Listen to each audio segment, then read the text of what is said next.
ইমাম মাহদি আসবে, কবে আসবে? প্রশ্ন জাগে কি জাগে না? ইমাম মাহদি আলাইহিস সালাতু ওয়াস সালাম আসবে, যখন আসবে তখন এই কোরআনের বিধানগুলো সারা পৃথিবীব্যাপী কায়েম হয়ে যাবে। তার নাম হবে আল্লাহ রাসূলের নামে, তার বাবার নাম হবে আল্লাহ রাসূলের বাবার নামে, তার মার নাম হবে আল্লাহ রাসূলের মার নামে। সুবহানাল্লাহ বলেন। ইমাম মাহদি কবে আসবে? কেউ বলে 2026, কেউ বলে 2028, কেউ বলে এর পরবর্তী সময়। একটা গবেষণা দেখে আমি আশ্চর্যান্বিত হয়ে গেছি, শোনাবো আপনাদেরকে। এই গবেষণাটা থেকে স্পষ্ট বোঝা যায় যে হয়তোবা ইমাম মাহদি আলাইহিস সালাতু ওয়াস সালাম 2028-এ আসবেন। আল্লাহু আকবার। এটা এমন না যে 28-এই আসবে, যদি আল্লাহ সিদ্ধান্ত চেঞ্জ করেন তাহলে এটা আরো পরে আসতে পারে। আবু কুবাইল রাদিয়াল্লাহু তাআলা তার থেকে একটা হাদিস বর্ণিত হয়েছে যে তুর্কি খেলাফত ধ্বংসের 100 বছর পরে ইমাম মাহদি এই পৃথিবীর বুকে আসবে। আল্লাহু আকবার। তুর্কি খেলাফত ধ্বংস হয়েছে 1924 সালে, মানে 1923-এর শেষের দিকে। এখন চলে কত সাল? 2020। তাহলে আবু কুবাইল বলতেছেন যে 104 বছর পর তুর্কি খেলাফত যখন ধ্বংস হয়ে যাবে, ইমাম মাহদি আলাইহিস সালাতু ওয়াস সালাম আসবে। 1924-এ খেলাফত শেষ হলো, এখন 104 বছর আপনি যুক্ত করেন 1924-এর সাথে 104, তাহলে যেই সালটা পড়ে 1924 আর 104 টোটাল হয় 2028। এখান থেকে বোঝা যায় ইমাম মাহদি 2028-এ আসবে। আল্লাহু আকবার। 1 নাম্বার। 2 নাম্বার, 15ই রমজান বিকট শব্দে একটা রাত্রিবেলায় আওয়াজ শোনা যাবে। এ রাত্রির মাঝ সময়ে যখন এই বিকট শব্দ আকাশ থেকে আসবে, 70,000 মানুষ বধির হয়ে যাবে, 70,000 মানুষ অজ্ঞান হয়ে যাবে।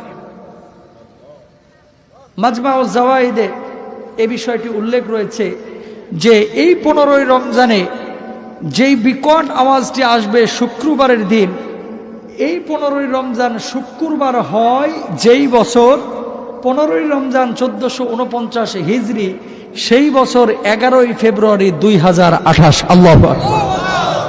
সৌদি ক্যালেন্ডার অনুযায়ী। তাহলে ইমাম মাহদি এখান থেকে বোঝা যায় যে 2028-এ আসার সম্ভাবনা আছে। এবং যদি 2028 সালের 11ই ফেব্রুয়ারি এই রমজান মাস শুক্রবার পড়বে, সেদিন ওই শুক্রবারে রাত্রিকালীন সময়ে বিকট আওয়াজ পাওয়া যায় আকাশ থেকে, বিদ্যুৎ চমকায় না, ঠাডা চমকায় না, ঠাডা ঠাডা, এই ঠাডার মতো যদি শব্দ পাওয়া যায়, জানবেন ইমাম মাহদি আলাইহিস সালাতু ওয়াস সালামের আগমনের সময় হয়ে গেছে। আল্লাহু আকবার। 3 নাম্বার, রমজান মাস শুরু হবে শুক্রবারে এবং সেই রমজান মাসটায় প্রচুর ভূমিকম্প হবে, প্রচুর ভূমিকম্প হবে। শুক্রবার রোজা শুরু হবে সৌদি আরবের ক্যালেন্ডার অনুযায়ী 2028 সালের 18ই জানুয়ারি। আল্লাহু আকবার। আপনারা কি জানেন, আল্লাহ রাসূল আরো একটা হাদিস বলে গেছে যে কিয়ামতের আগে পৃথিবীর বুকে যে করোনার মতো মহামারী, এরকম মহামারী আসবে। মহামারী আসার পরে যখন মহামারীটা বিদায় নিবে, এই মহামারীটা গোটা পৃথিবীটাকে উদ্গ্রীব করে ফেলবে, বিপর্যস্ত করে ফেলবে। করছে কি করেছে না? করছে। এই মহামারী চলে যাবে। কি হয়ে যাবে? চলে যাবে। মহামারীটা যখনই চলে যাবে, সারা পৃথিবীর বুকে সিরিজ ভূমিকম্প শুরু হবে। আল্লাহু আকবার। সৌদি আরবে ভূমিকম্প হয় শুনছেন কখনো? আরবের দেশগুলোতে ভূমিকম্প হয় শুনছেন? তুরস্কে ভূমিকম্প হয় শুনছেন? কিন্তু ইদানিং বেশি বেশি হচ্ছে। মুরব্বীরা আছেন এখানে, 71 সাল থেকে নিয়ে 90 সাল পর্যন্ত 1-2 বার মনে হয় কম্পন পাইছেন, ঠিক কিনা? এই 90-এর পর থেকে 2020 পর্যন্ত আমরাই তো 5-7 বার ভূমিকম্প দেখে ফেললাম। আল্লাহ রাসূল বলছেন ততক্ষণ পর্যন্ত কিয়ামত আসবে না যতক্ষণ পর্যন্ত না অধিক হারে ভূমিকম্প হয়। তো রাসূল আকরাম সাল্লাল্লাহু আলাইহি ওয়াসাল্লামের এই হাদিস অনুসারে 28শে জানুয়ারি 2028 সাল রমজান মাস শুরু হবে শুক্রবার দিয়ে। সেই রমজান মাসে যদি ভূমিকম্প হয়, জেনে নেবেন সেই সময়ে হযরত ইমাম মাহদি আলাইহিস সালাতু ওয়াস সালামের আগমন ঘটে যাবে। আল্লাহু আকবার। ইমাম বাকের রাহিমাহুল্লাহ তিনি বলছেন ইমাম মাহদী আলাইহিস সালাতু ওয়াস সালাম মানুষদেরকে যে বাইয়াত করবে কাবা এবং ওই যে মাকামে ইব্রাহিমের মাঝখানে দাঁড়িয়ে, সেই দিনটি হবে 10ই মুহররম, আশুরার দিন। তো আশুরার দিন 10ই মুহররম হবে শনিবার। ইমাম মাহদী আলাইহিস সালাতু ওয়াস সালাম মাকামে ইব্রাহিম আর কাবার মাঝখানে দাঁড়িয়ে মানুষকে বাইয়াত করতে থাকবে। সেই দিনটা থাকবে কি? 10ই মুহররম, শনিবার। 10ই মুহররম শনিবার, যেদিন 1450 হিজরির 3রা জুন, মানে 3 জুন 2028 সাল। আল্লাহু আকবার বলবেন না? একই রমজানে চন্দ্রগ্রহণ হবে এবং সূর্যগ্রহণ হবে। ভাই শেষ করে দেবো এখন, একটু পরে দেওয়া আরেকটু। একই রমজানে চন্দ্রগ্রহণ হবে এবং সূর্যগ্রহণ হবে। কি হবে? চন্দ্রগ্রহণ এবং সূর্যগ্রহণ। বিজ্ঞানীরা বলছে একই রমজানে চন্দ্রগ্রহণ এবং সূর্যগ্রহণ, নাসার বিজ্ঞানীরা তারা বলতেছেন যে রমজান মাসে দুইটা, একটা চন্দ্রগ্রহণ একটা সূর্যগ্রহণ পড়বে। যে বছরের রমজান মাস, সে বছরটি হচ্ছে পহেলা রমজান রবিবার 1448 হিজরি 7ই ফেব্রুয়ারি 2027 সাল। এই দিনে ঘটবে সূর্যগ্রহণ। আল্লাহু আকবার। তার 1 বছর পরে ইমাম মাহদীর আগমন, তার মানে 2028। এবং বিজ্ঞানীরা এটাও বলছে 14ই রমজান চন্দ্রগ্রহণ হবে শনিবারের দিন, যখন 1448 হিজরি বা 20 ফেব্রুয়ারি 2027, তখন চন্দ্রগ্রহণ হবে। তার 1 বছর পরেই ইমাম মাহদী আলাইহিস সালাতু ওয়াস সালাম আসবেন। আল্লাহু আকবার। তাহলে একই রমজানে কি? চন্দ্রগ্রহণ, সূর্যগ্রহণ। যেই রমজানে হবে সেই রমজানটা হচ্ছে আপনার এই যে 2028 সাল। সুতরাং বলাই চলে যে রমজান মাসে 2028-এর পরেই হযরত ইমাম মাহদী আলাইহিস সালাতু ওয়াস সালাম আসবে। 7 বছর গোটা পৃথিবী চালাবে। কয় বছর? মুরগি চোরগুলো তখন দৌড়ের উপরে থাকবে, মুরগি চোরগুলোরে খুঁজে পাওয়া যাবে না। ওই ইহুদিগুলা তখন গারগাদ গাছের নিচে, আমি ইসরায়েল গিয়ে দেখে এসেছি, ওরা অনেক গারগাদ গাছ লাগাচ্ছে। কেন লাগাচ্ছে? ওই ইহুদির বাচ্চারা জানে আল্লাহর নবী যেহেতু বলে গেছে ইমাম মাহদী যখন আসবে, ঈসা আলাইহিস সালাতু ওয়াস সালাম যখন আসবে, ইহুদিরা ওই গারগাদ গাছের নিচে লুকাবে। যেহেতু অনেক বড় ঝোড়ঝাপ নিয়ে ওই গাছগুলো বাইরে থেকে দেখা যায় না, তখন গাছের জবান আল্লাহ খুলে দিবে। গাছগুলো তখন বলবে, এই যে মারো, এদেরকে মারো, আমার নিচে আমার পেটে বসে আছে ইহুদির বাচ্চা। সাথে সাথে এই মুরগি চোরগুলোরে শেষ করে ফেলা হবে। কথা বুঝতে পেরেছেন ভাইরা আমার? সুতরাং মুরগি চোরগুলো যেমনে বাড়াবাড়ি করতেছে, হাত ভাঙে দিবে, পা ভাঙে দিবে, জেলে দিবে, এই করবে সেই করবে, এসব গলাবাজি করে বেশি দিন লাভ নাই। মাত্র 2, 3, 4 বছর, এরপরে দেখবা মোল্লারা বুক ফুলায় হাঁটবে, আর তোমরাই তখন লালগড়ের ভিতরে যে বয়ে থাকবা ঘাপটি মেরা। কথা বলেন ঠিক কিনা? তখন কাজে লাগবে মোল্লারে। ও প্রাণের মোল্লা, একটু কাছে নাও না, ঠিক কিনা? নিজের জানাজা নিজেই পড়াইতে পারে, নিজের বাপ মার জানাজা নিজেই পড়াইতে পারে। তোর বাপের জানাজা পড়ানোর জন্য হুজুরা মনে হয় বয়ে রয়েছে। কথা বলেন না কেন? আল্লাহ আকিলু তাকফিল ইশারা, জ্ঞানীদের জন্য ইশারাই যথেষ্ট, ধাক্কা মেরা বোঝানোর দরকার নাই। এটা সর্বশেষ হাদিস হযরত হুযায়ফা রাদিয়াল্লাহু তাআলা আনহু থেকে বর্ণিত। সেটা হচ্ছে বিশ্বব্যাপী একটা অধপতন তৈরি হবে ইমাম মাহদী আসার আগেই। কিভাবে অধপতনটা শুরু হবে? মিশর ধ্বংস হয়ে যাবে, অধপতন হবে, নীল নদ শুকায়া যাবে। আপনি জানেন কিনা, নীল নদের উপরেই কিন্তু দাঁড়িয়ে আছে এই মিশরের অর্থনীতি।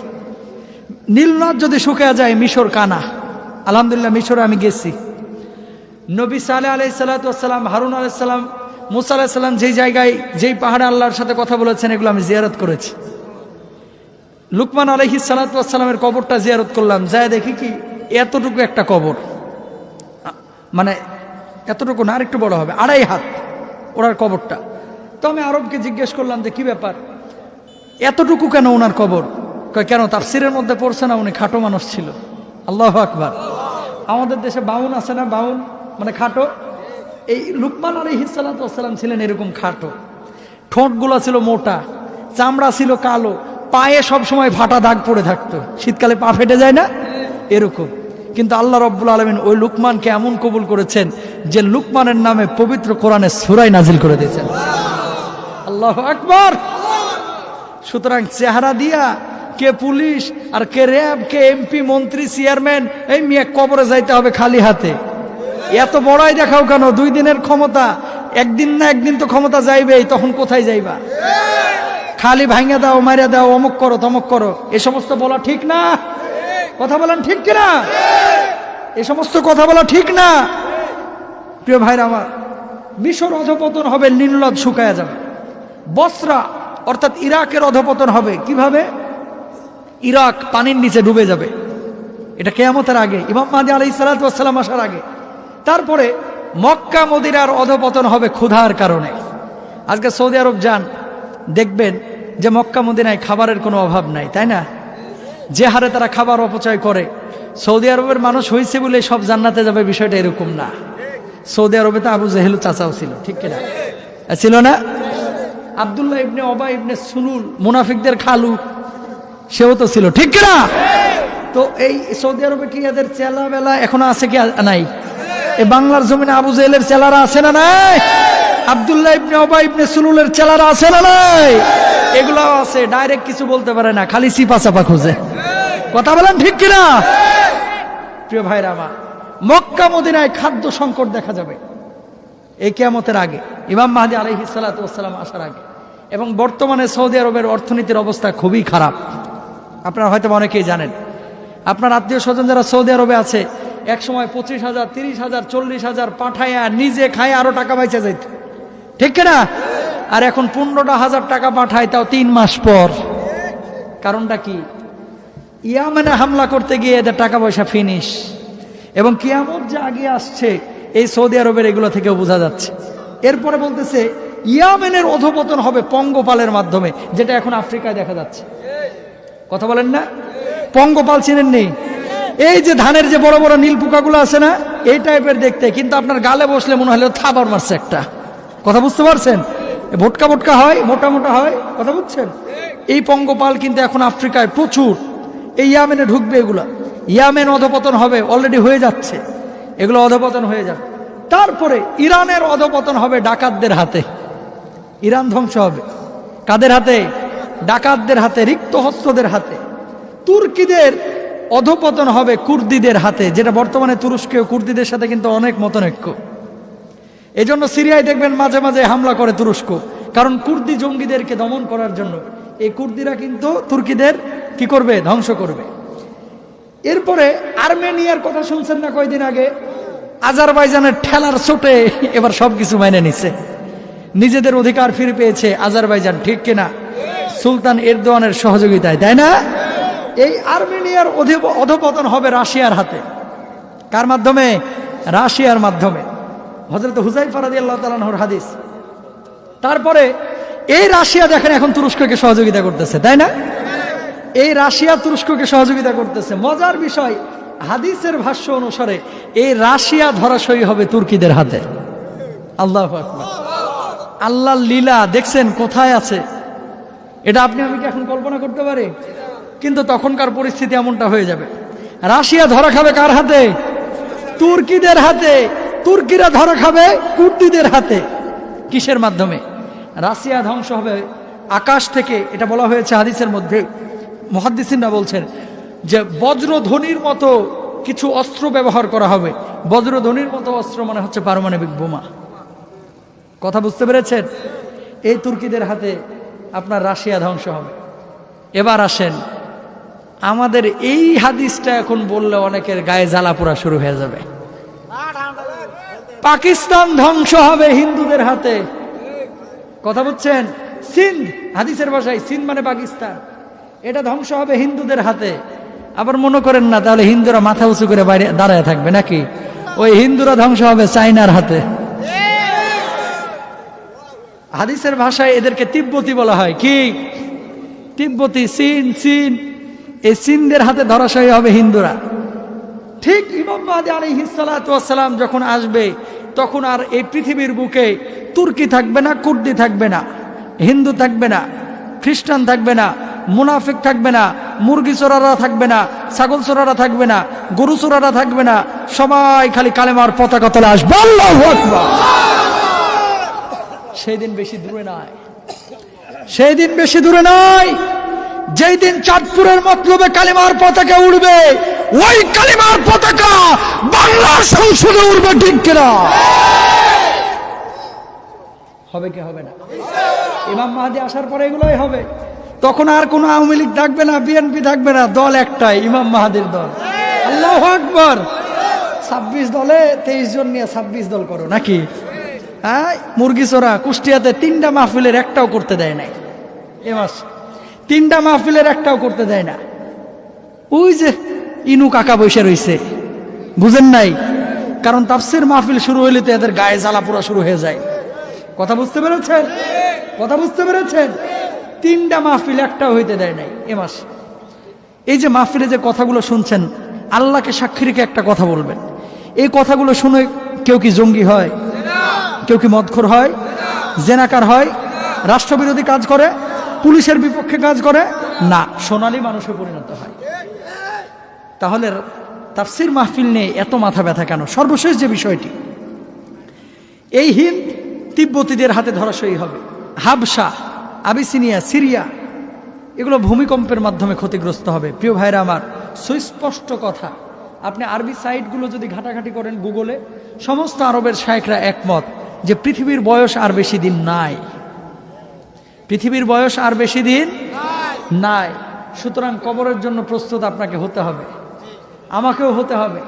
কখন ডাক চলে আসবে, তখন যদি বলে বাবা আজরাইল আমার একটু সময় দাও, 10টা মিনিট একটু ভালো কাজ করে আসি, সুযোগ আছে? আর নাই, আর সুযোগ নাই। সুতরাং প্রিয় ভাইরা আমার, এখনই সতর্ক হই। আল্লাহ তাআলা আমাদের সবাইকে বোঝার তৌফিক দান করুন, বলুন আমিন।